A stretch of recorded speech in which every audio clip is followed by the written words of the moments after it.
बच्चों कैसे हैं आप सब? पढ़ाई अच्छी चल रही होगी। चैप्टर अपना चल रहा था अमीनो एसिड, पेप्टाइड और प्रोटीन। अमीनो एसिड हमने स्टार्ट किया था, उसमें हमने उसकी इंट्रोडक्शन, उसका नॉमेनक्लेचर, कैसी स्ट्रक्चर है, कैसी बॉन्डिंग है, वो हमने देख ली थी। आज हम ये देखेंगे कि कौन से जो 20 अमीनो एसिड हैं वो प्रेजेंट हैं, ठीक है, नेचर में, और उनकी स्ट्रक्चर कैसी है। ठीक है, चलिए अभी स्टार्ट करते हैं। देखिए, सबसे पहले जो मैंने यूनिट हमने याद की थी, कल भी हमने उस स्ट्रक्चर को याद किया था। हमने किसको याद किया था बच्चों? ग्लाइसिन को। किसको? ग्लाइसिन को। ठीक है, इसकी स्ट्रक्चर याद करना, इससे बहुत सारी स्ट्रक्चर आपको याद हो जाएंगी। ठीक है, अब देखो, सबसे पहले भाई क्या है, हम ऐसे लगा रहे हैं कि बीच में एक सेंटर में क्या है, कार्बन है, उसके यहाँ भी H होगा और यहाँ H होगा और यहाँ क्या होगा बच्चों? कार्बोक्सिलिक ग्रुप होगा और यहाँ कौन सा ग्रुप होगा? NH2। ये कौन सी स्ट्रक्चर थी? ग्लाइसिन की थी। अब ग्लाइसिन में अगर हम यहाँ पे क्या लगा देते हैं बच्चों? अगर हम यहाँ CH3 लगा देते हैं, क्या लगा देते हैं? CH3, तो ये स्ट्रक्चर कौन सी है? एलेनिन। कौन सी है बच्चों? एलेनिन। ठीक है, अब अगर हम क्या करते हैं कि ये एक बार H हटा दीजिए, यहाँ से H हटा दीजिए, ये 2, और यहाँ भी एक CH3 लगा दीजिए और यहाँ भी क्या लगा दीजिए? एक CH3। इसको हम क्या बोलते हैं? वेलाइन बोलते हैं। क्या बोलते हैं? वेलाइन। ठीक है, तो ये 3 स्ट्रक्चर तो आपको याद हुई। ठीक है, अब और देखो, अब हम क्या करें कि यहाँ CH3 ना लगा करके बच्चों, यहाँ CH3 ना लगा करके, देखो ये चीज़ सेम रहेगी, ऊपर वाली जो चीज़ है वो सेम रहेगी। यहाँ CH रहेगा, यहाँ CH3 रहेगा, और यहाँ CH3 ना लगा करके हम यहाँ C2H5 कर दें, मतलब कि मिथाइल ग्रुप ना लगा करके इथाइल ग्रुप लगा दें। ठीक है, तो ये वेलाइन की जगह क्या बन जाता है बच्चों? ये बन जाता है आइसोल्यूसिन। क्या बन जाता है? आइसोल्यूसिन। ठीक है, ये स्ट्रक्चर याद हुई। अच्छा, इसको याद कैसे रखोगे? देखो, ये V का साइन बन रहा है ना यहाँ पे, जो वेलाइन में है, तो इससे याद रखो, क्योंकि ये भी तो V ऐसे है ना कि भाई ये कार्बन ऐसे और ये ऐसे, तो ये वेलाइन है। ठीक है, अब ये क्या बना? आइसोल्यूसिन। अब नेक्स्ट बच्चों, इसमें क्या करना है? एक कार्बन और लगाना है आपको, एक कार्बन और लगाना है। ठीक है, पहले तो क्या कर रहे थे? इसी कार्बन से सब कुछ जोड़ते जा रहे थे, अभी इससे एक कार्बन जोड़ना है, फिर इस कार्बन से आपको 2 ऐसे, एक CH3 यहाँ और एक CH3 ये यहाँ पे ऐसे जोड़ना है। ठीक है, ये कौन सा है? ये है ल्यूसिन। क्या है? ल्यूसिन। ठीक है, हमने क्या क्या याद कर लिया? हमने ग्लाइसिन याद कर लिया जो सबसे पहला मेंबर था, फिर हमने एलेनिन याद किया, फिर हमने वेलाइन याद किया, फिर हमने आइसोल्यूसिन याद किया, फिर ये क्या है? ल्यूसिन। इतना बनाना आया। फिर एक और देखो नेक्स्ट। अब ये एक थोड़ा सा डिफरेंट स्ट्रक्चर रहेगी, किस वे में, अब उसकी जानकारी लेंगे कि कैसे वो अलग है। यहाँ पे जोड़ो COOH और ये H तो रहेगा ही। ठीक है, इसको बोलते हैं बच्चों प्रोलिन। ये भी एक अमीनो एसिड है। क्या है? प्रोलिन इसका नाम है, प्रोलिन। और सारी जगह ना आपको जितने 20 अमीनो एसिड है, सारी जगह NH2 देखने को मिलेगा, सारी जगह NH2। यहाँ पे क्या है बच्चों? NH है, मतलब सेकेंडरी अमीन है। यहाँ पे क्या है? प्राइमरी है, ये प्राइमरी है, और ये क्या है? सेकेंडरी अमीन आपको देखने को मिलता है। इसको इमीन बोलते हैं। क्या बोलते हैं? इमीन। ठीक है, इमीन इसको बोला जाता है। एक चीज और याद रखना, ये अल्फा और बीटा के बेसिस पे भी जो अमीनो एसिड हैं उनकी जो क्लासिफिकेशन है वो की गई है। किसके? अल्फा और बीटा पोजीशन की। उससे अल्फा बीटा कैसे बताएंगे? मान लीजिए ऐसे लिखा गया है, ये CH2 है, यहाँ COH है और यहाँ NH2 है। ठीक है, देखो इनमें से जो प्रायोरिटी ज्यादा है वो किसकी है बच्चों? कार्बोक्सिलिक ग्रुप की प्रायोरिटी ज्यादा होती है। तो इससे जो नेक्स्ट कार्बन होता है, कार्बोक्सिलिक ग्रुप से नेक्स्ट कार्बन जो भी होगा वो अल्फा होगा। ठीक है, अल्फा कार्बन से ही NH2 जुड़ा है, तो ये कौन सा जो अमीनो मतलब ये कौन सा अमीनो एसिड हुआ? अल्फा टाइप का। पर अगर ये ऐसा होता, कैसा कि यहाँ पे भाई ये कार्बोक्सिलिक ग्रुप ऐसे जुड़ा होता, यहाँ CH2 होता, एक CH2 और होता, फिर जाके NH2 जुड़ा होता। ठीक है, तो ये कौन सी पोजीशन? ये अल्फा और ये बीटा, तो ये बीटा टाइप का अमीनो एसिड कहलाता। क्यों? क्योंकि NH2 कौन सी पोजीशन पे जुड़ा है? आपकी बार बीटा पोजीशन पे। तो ये चीज भी आपको याद रखनी है। और बच्चों एक क्लासिफिकेशन आपको और याद रखनी है। क्या है? ये आपने पढ़ी भी होगी, 12th क्लास से आप पढ़ रहे हैं। क्या बोलते हैं? असेंशियल और non essential amino acid. Essential और नॉन असेंशियल अमीनो एसिड। ठीक है, अभी हमने स्ट्रक्चर बनानी सीखी थी जो पहले असेंशियल अमीनो एसिड। पहले तो हमें ये पता लगाना है कि असेंशियल अमीनो एसिड होते कौन से हैं। असेंशियल अमीनो एसिड बच्चों जो कि हमारी बॉडी में प्रेजेंट नहीं होते हैं, क्या है, जो हमारी बॉडी में प्रेजेंट नहीं होते, हमें वो अपनी खाने के थ्रू, हमारी डाइट के थ्रू हमारी बॉडी में जाने चाहिए। वो हमारी बॉडी में बनते नहीं है नेचुरल तरीके से। और नॉन एसेंशियल कौन से होते हैं, जो हमारी बॉडी में खुद ही बन रहे हैं, ठीक है, वो हमें बाहर से उनकी जरूरत नहीं पड़ती, उनको क्या बोलते हैं बच्चों, नॉन एसेंशियल अमीनो एसिड्स। ठीक है, जो बच्चों हमने 6 स्ट्रक्चर याद की थी, कौन कौन सी, एक तो क्या थी, ग्लाइसिन थी, एक क्या थी, एलेनिन थी, एक क्या थी, वेलाइन थी, एक ल्यूसिन थी, और एक आइसोल्यूसिन थी, और एक क्या थी, प्रोलिन। ठीक है, ये स्ट्रक्चर हमने बनानी सीखी। इसमें से बच्चों जो वेलाइन है, ल्यूसिन है और आइसोल्यूसिन है, मतलब आइसोल्यूसिन और ल्यूसिन, ये तीनों के तीनों कैसे हैं, ये एसेंशियल अमीनो एसिड में आते हैं। किस में आते हैं, एसेंशियल अमीनो एसिड में, मतलब ये हमें बाहर से इनकी जरूरत पड़ती है, हमारी बॉडी में नहीं बनते हैं। ठीक है, इनको याद रखेंगे आप, साथ साथ जो मैं और स्ट्रक्चर हम याद करते जाएंगे उसमें साथ साथ आप याद करते जाएंगे। ठीक है, नेक्स्ट कैटेगरी बच्चों वो है एरोमेटिक अमीन्स की। किसकी है, एरोमेटिक अमीन्स की, मतलब उनमें जो एक पार्ट रहेगा वो क्या रहेगा, एरोमेटिक पार्ट रहेगा। पहले देखो, जो ऊपर वाला पोर्शन है उसको सेम बनाते रहिए, उसमें कोई चेंज नहीं आने वाला। भाई यहाँ H है, यहाँ कार्बोक्सिलिक ग्रुप है, यहाँ क्या है, यहाँ है NH2 ग्रुप।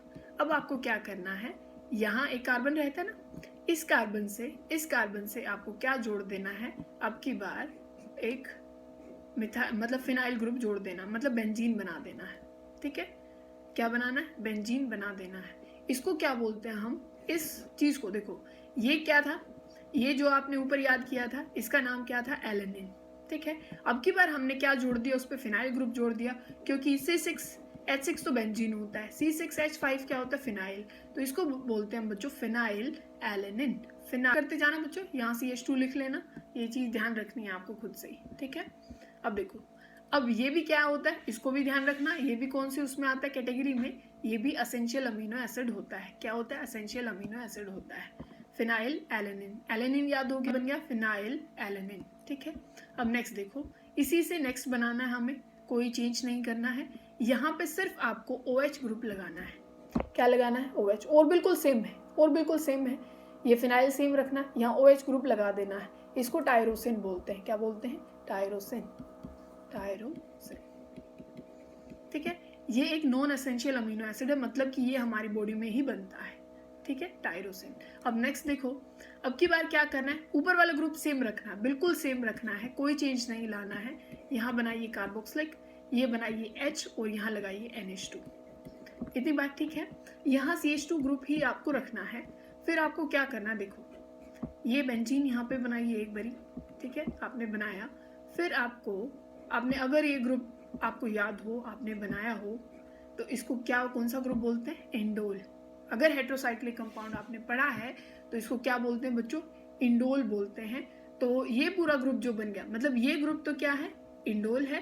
इस पूरे जो अमीनो एसिड ये जो बन गया अपने पास, इसको बोलते हैं ट्रिप्टोफैन। क्या बोलते हैं, नाम लिखो इसका,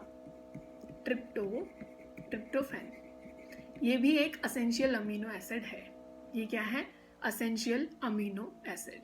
ठीक है, अब तक कौन कौन से हो गए, वेलाइन हो गया, ल्यूसिन हो गया, आइसोल्यूसिन हो गया, और अब ये कौन कौन सा हो गया, फिनाइल एलेनिन हो गया, और ये ट्रिप्टोफैन हो गया। ठीक है, ये अभी तक हुए हैं कौन से, एसेंशियल अमीनो एसिड है, उनको बोलते हैं हम एल्कोहलिक अमीनो एसिड। क्या बोलते हैं, alcoholic amino acid, alcoholic amino acid. ठीक है, ये लिख लेना, अमीनो एसिड्स। अब देखो, स्ट्रक्चर बनानी है हमें, ऊपर वाली सेम यूनिट रखनी है। सेम कैसे रखनी है भाई, ऊपर ये चीज़ आप बनाते जाना, यहाँ H रख देना, यहाँ NH2 रख देना।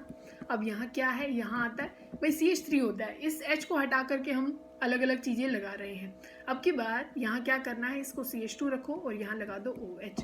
इसी वजह से इसको एल्कोहलिक अमीनो एसिड हम बोल रहे हैं, क्योंकि OH ग्रुप आया है, और इसका नाम क्या है बच्चों, सेरिन। क्या नाम है, सीरी से आप इसको याद रख सकते हैं।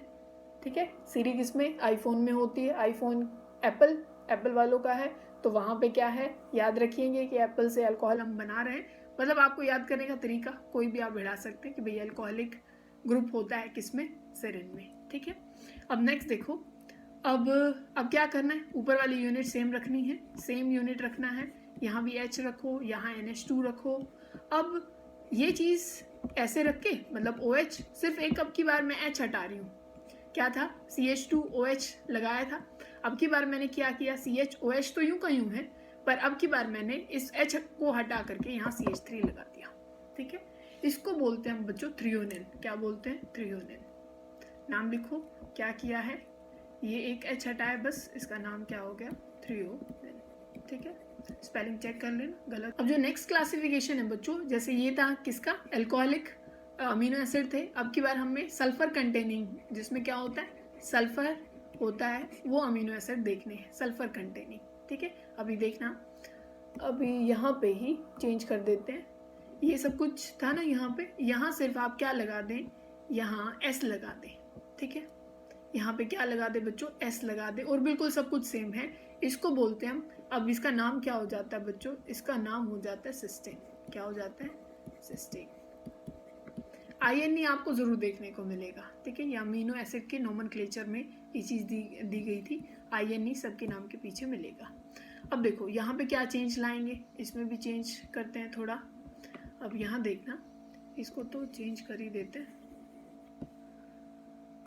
अब यहाँ क्या करना है? एक CH2 और लगाइए आप यहाँ पे, मतलब यहाँ ये CH2 रहेगा, यहाँ भी CH2 रहेगा। अब यहाँ इसके साथ सल्फर आ जाएगा और सल्फर के साथ CH3 आ जाएगा। इसको मिथियोनिन बोलते हैं। क्या बोलते हैं? मिथियोनिन, ठीक है। बनाते जाइए साथ। जो बच्चों मिथियोनिन है और थ्रियोनिन है, ये दोनों भी असेंशियल अमीनो एसिड में ही आते हैं। किसमें? मिथियोनिन और थ्रियोनिन, ये किस में आते हैं? असेंशियल अमीनो एसिड में ही आते हैं, ठीक है। अब नेक्स्ट देखते हैं। अब इसमें है अब की बार जो एसिडिक, क्या है? जो एसिडिक अमीनो एसिड अपने पास हैं, ठीक है। अभी वो देखते हैं। मान लीजिए अब यहाँ क्या करें आप, ये CH2 के साथ अब की बार आप कार्बोक्सिलिक ग्रुप लगा दें एक और, ठीक है। पहले तो न्यूट्रल थे भाई, जितना एक एसिडिक पार्ट है उतना ही बेसिक पार्ट है, पर अब की बार एक कार्बोक्सिलिक ग्रुप और लगा दिया हमने, ठीक है। इसको बोलते हैं एस्पार्टिक एसिड। और यहाँ पे एक चेंज और लाएं, मतलब कि एस्पार्टिक आपको ध्यान हो गया। यहाँ पे क्या करना है? सिर्फ COH लगाना है। और अगर आप क्या करें, एक CH2 और लगा करके फिर यहाँ पे कार्बोक्सिलिक ग्रुप लगा दें, मतलब पहले तो इसके साथ ही लगाया था, अब CH2 लगा के एक कार्बोक्सिलिक लगा दिया, इसको बोलते हैं ग्लूटामिक एसिड। क्या बोलते हैं? Glutamic acid. ये दोनों एसिडिक क्या है? अमीनो एसिड है। एस्पार्टिक जो अमीनो एसिड होता है, ये सबसे ज़्यादा एसिडिक अमीनो एसिड होता है, सबसे ज़्यादा एसिडिक अमीनो एसिड होता है, ठीक है ना। अब देखो बच्चों, कुछ हैं अमाइड कंटेनिंग अमीनो एसिड। कैसे हैं? Amide containing. क्या है? अमाइड कंटेनिंग अमीनो एसिड, ठीक है। अब उनको देखो, आपको एस्पार्टिक और ग्लूटामिक याद हो गया ना? बिल्कुल ऐसे ही है, बिल्कुल सेम है भाई। यहाँ पे आपको कार्बोक्सिलिक ग्रुप लगाना है, यहाँ पे H लगाना है, यहाँ NH2 लगाना है। यहाँ आपने क्या लिया था? देखो अब की बार हमें अमाइड लगाना है, तो उसका ध्यान रखोगे कि यहाँ CH2 था, CH2 के बाद हमने कार्बोक्सिलिक लगाया था। कार्बोक्सिलिक ऐसे ना, तो कार्बोक्सिलिक की जगह पे अब की बार हमें अमाइड बनाना। अमाइड ऐसे होता है। उसका नाम क्या था बच्चों? जहाँ पे सिर्फ कार्बोक्सिलिक आया था, एस्पार्टिक एसिड। इसका नाम है एस्पार्जिन। क्या है? एस्पार्जिन। और अगर यहाँ पे एक कार्बन और लगा दो, जैसे ग्लूटामिक में लगाया था, इसको वो क्या था? Glutamic acid. ये क्या है? ग्लूटामिन। क्या है? ग्लूटामिन। अब नेक्स्ट देखो बच्चों, ये है बेसिक अमीनो एसिड। ये क्या है? Basic amino acid. अभी हमने क्या पढ़े थे?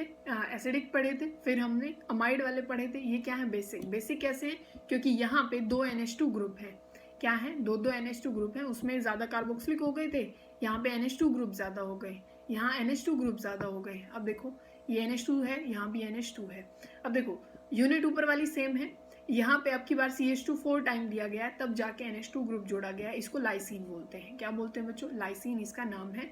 फिर देखो ये यूनिट आपने अगर पहले ऑर्गेनिक का कोई चैप्टर पढ़ा है मुझसे, तो उसमें आपने देखा होगा ये कौन सा पोर्शन है? ये है ग्वानिडीन। क्या है? ग्वानिडीन।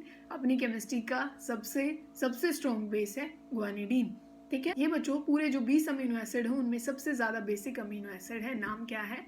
अर्जिनिन। कई बार पूछा जाता है कि जो ग्वानिडीन यूनिट है वो कौन से अमीनो एसिड में है, तो आइए आपको याद रखना है। यहाँ पे कितने हैं? यहाँ पे कार्बन कितने थे? CH2 4 था। अब यहाँ जो CH2 है वो कितने टाइम है? 3 टाइम है। और ये ग्वानिडीन यूनिट यहाँ पे जुड़ी हुई है, ठीक है। और इसका नाम क्या है? अर्जिनिन। याद रखना है, सबसे क्या है? बेसिक है, सबसे ज़्यादा बेसिक अमीनो एसिड है। फिर क्या है? ये क्वेश्चन कैसे पूछा जाता है? ये वैसे भी नाम बहुत इंपॉर्टेंट है। हिस्टिडीन इसका नाम है। क्या नाम है बच्चों? हिस्टिडीन। आपने कहीं डीएनए तब पढ़ा होगा, बायो वालों ने तब ज़रूर पढ़ा होगा हिस्टिडीन यूनिट को। अब ये क्या है, कार्बोक्सिलिक है। अब यहाँ पे H ये सेम है। CH2 के साथ अब की बार कौन सी यूनिट जुड़ी हुई है ये पूछा जाता है।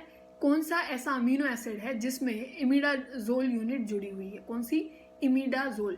हमने 2 यूनिट पढ़ी हेट्रोसाइक्लिक की, एक तो ये है इमिडाजोल और दूसरी यूनिट जो इंडोल है वो कौन से उसमें आई थी बच्चों, इंडोल कौन से उसमें जुड़ी हुई है अमीनो एसिड में, ट्रिप्टोफैन में। अच्छा, हिस्टिडीन में कौन सी जुड़ी हुई है, इमिडाजोल। तो आपको याद रखनी है दोनों अमीनो एसिड कि ये पूछा जाएगा कि जो इमिडाजोल यूनिट है वो कौन से अमीनो एसिड में है या जो इंडोल यूनिट है वो कौन से अमीनो एसिड में है। और याद रखना हिस्टिडीन भी एक असेंशियल अमीनो एसिड है और ट्रिप्टोफैन भी एक असेंशियल अमीनो एसिड है।